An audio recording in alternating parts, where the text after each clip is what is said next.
Hello! Welcome to Isa for the Ploy Vlog. For today is my video. Ayan, gagawa po tayo ng vegetable salad. Ayan, so ayan, nagpatulong po ako sa aking asawa. Siya po ang slice ng ating mga salad. So ako naman ang tagahawak ng camera dahil tayo naman ang gumagawa ng ating content. So tayo ang magpo-post.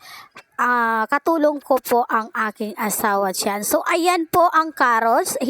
Hinilagay po natin yan dahil hindi natin kayang kainin na hindi pa siya naluto. So ayan, na-slice na po ng aking asawa ang lahat ng ating sangkap. Dahil meron po tayong mansanas, kamates, pipino at siyempre carrots. At maglalagay din tayo ng mayonnaise. Meron po siyang dahon dyan pero nakalimutan ko po yung pangalan. Pasensya na po.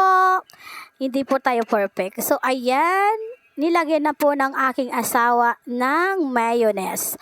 Plain po yan mga sis. So depende po sa inyo kung anong mayonnaise ang gusto nyong ilagay dyan. Pwede rin po chicken, ganon. Depende po. May mga bacon din naman sila, di ba? Magkakaiba po yung ating mayonnaise. Pero ang binili po namin ay plain. So ayan, depende rin po sa inyo kung gusto nyo ay lemon o calamansi.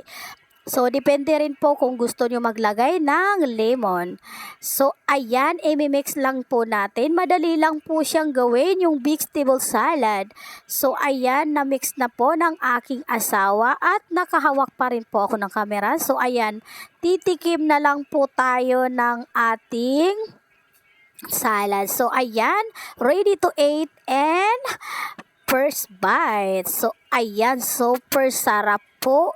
Yan mga sisi ko at hello po sa aking mga subscribe and followers. Ayan, tapos na po at thank you.